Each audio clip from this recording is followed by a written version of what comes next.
Okay, this is test number 4. Do something a little different this time. I already have it worked out, so I'm just going to write on this one and talk about it. Y equals b to the x is the main equation. You know it's exponential. So there's your graph right there. Change this to a different color so you can see.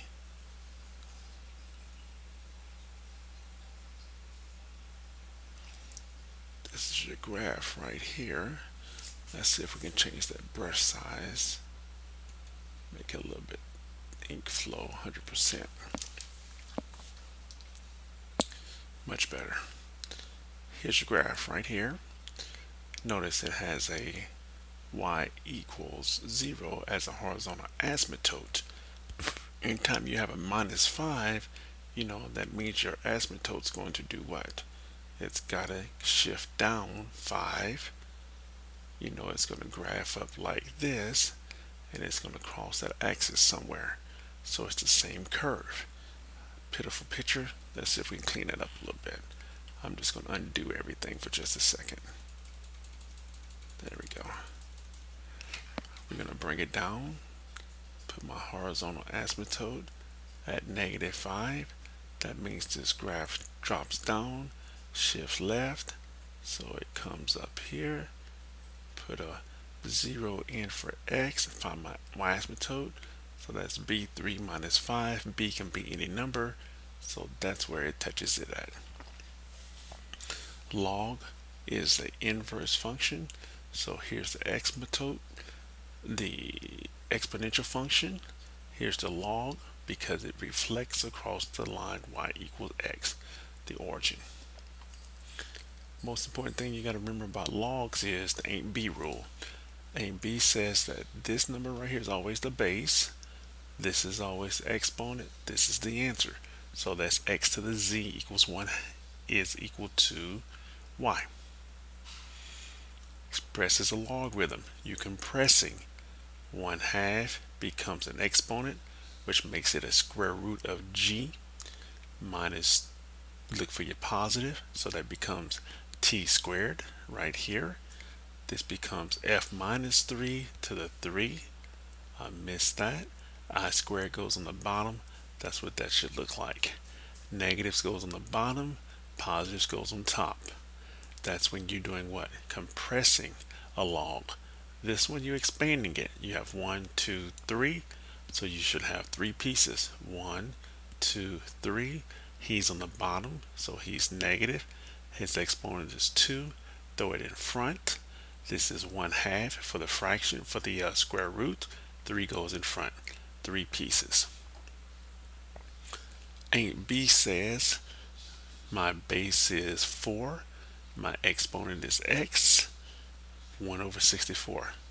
I know 1 over 64 is the same thing as 1 over 4 cubed. So when I kick it up, it becomes a -3. Base the same, kill, x equals -3. Same thing here. If you don't have a number, your base is 10. 10 to the x equals 10,000. How many zeros you see? 4. Kill the 10s, x equals 4. Here comes the next page. Same thing. You gotta go, whoop, sorry. Oops. That's a little bit of, same thing here. Your base is 1/2. Change that to 2. So that become a minus. So this thing right here has to get multiplied by -1. So it becomes -1 minus 2x. 2 to the third is 8. Kill the 2's.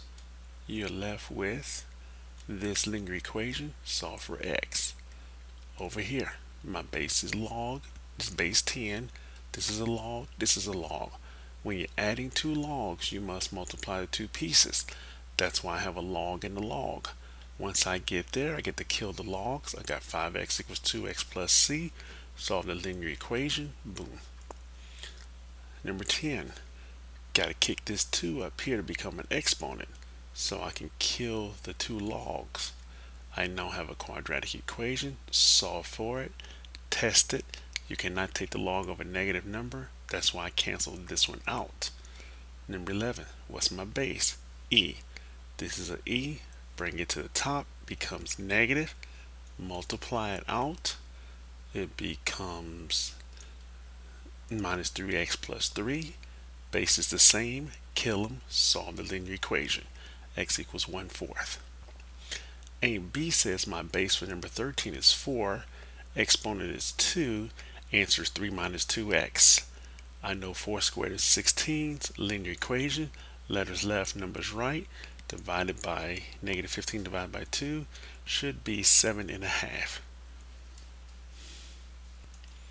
Number 14, same thing. What's the base? 2. What do you want this base over here to be? 2. 2 to the 4 is 16. 2 to the negative 4 is 1 over 16. Kill the 2's, solve the linear equation. 5 becomes negative. Minus 3x equals minus 5. So this guy right here should be minus 3x equals minus 9. 3x equals 9. So x should be 3.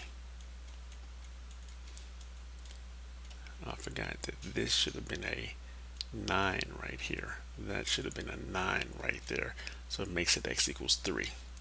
This is the one people always miss. F of x equals 5x plus 3.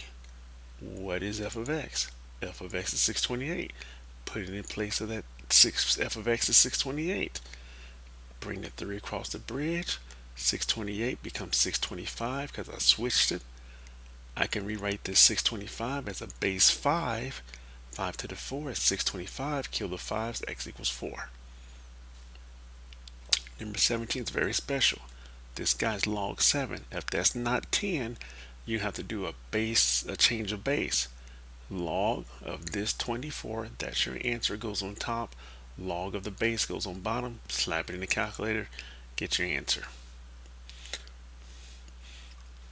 Bonus, you can't change these bases, so you got to put natural logs. So what you do there is, that becomes ln of 9 for x plus 3 equals ln 5 x plus 4. Throw this in front, throw that in front,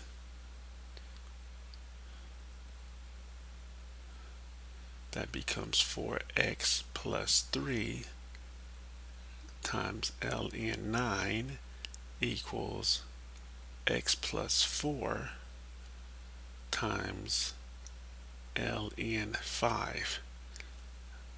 You have to distribute this as a number. It's just a number. So you have to distribute that as a number. And then you take it from there.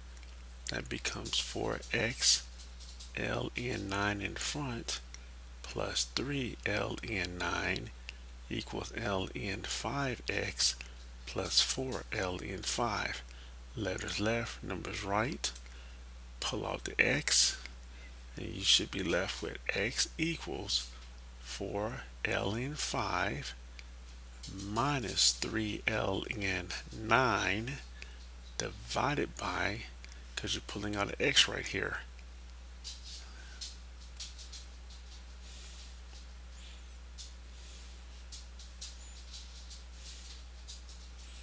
4 ln 9 minus ln 5. Put in the calculator and you're ready to go.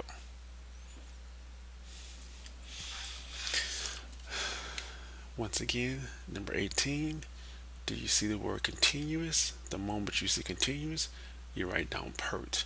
A equals P, principal. E, just the number. R, rate. Don't forget to make it a decimal. Move it over 2 times to a percent is 100. Times your time is 3. Put in the calculator. Very straightforward. Now the invest problem, notice, doesn't say continuous anywhere, so you got to use the A equals P 1 plus R over N NT formula. I want to triple, so I'm starting with $200. Triple it is 600. 1 plus 0.07. Quarterly means it does it 4 times a year. 4 times T.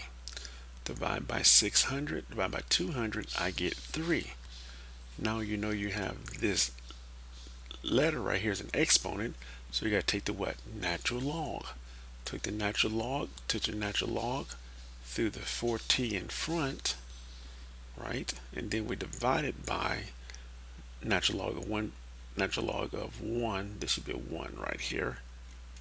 1.0175 divided by the 4 to get the t by itself. This 4t went in front, then we divide it by that, and we have that for our answer, 15.83.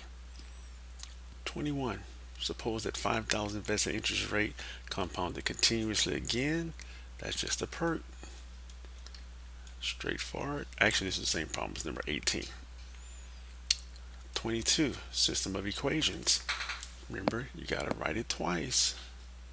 X plus 3y equals 5. 2x minus 3y equals minus 8. The y's are already set up. Push them. You get 3x equals minus 3. So x equals minus 1. Here, you put a 2 here and a 1 here and dance it and see what you get. And then push the x's together and you get x equals minus 1. Remember that answer because if you notice, it was the same equation, except that only difference was I want to use the inverse matrix.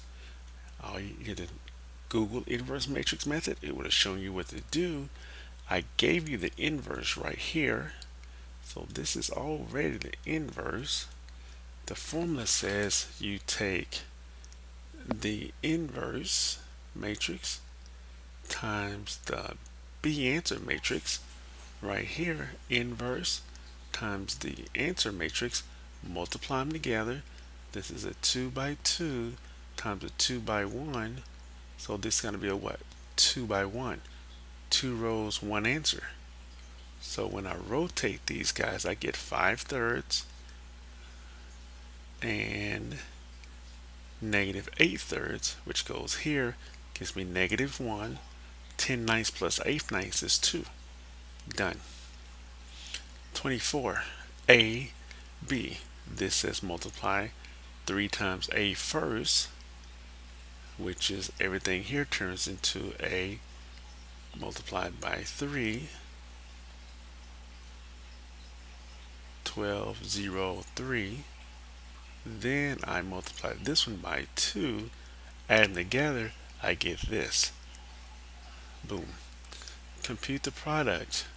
This is a what? 2 by 2 times a 3 by 2. 3 rows, 2 columns. Not the same number, cannot be done.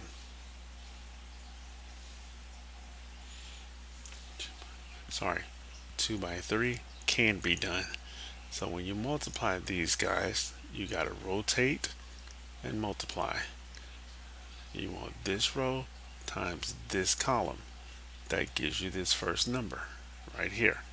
That row times this column gives you that number. 26, 2 by 3, 2 by 2. Middle number's not the same, not possible. Inverse, got to go back and remember the formula. Inverse is 1 over AD minus BC. This switch the D's and the A's, change the signs of the other numbers. So this guy right here becomes, this is A, this is B, this is C, this is D. So we switch those guys, change the numbers on those guys right there. And it so happened we had to multiply that guy by A times D is 2 times 1 minus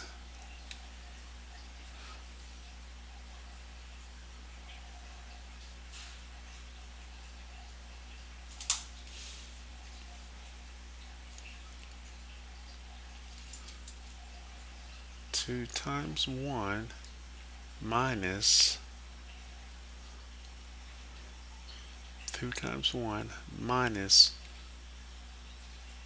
1 times 1, which equals 1.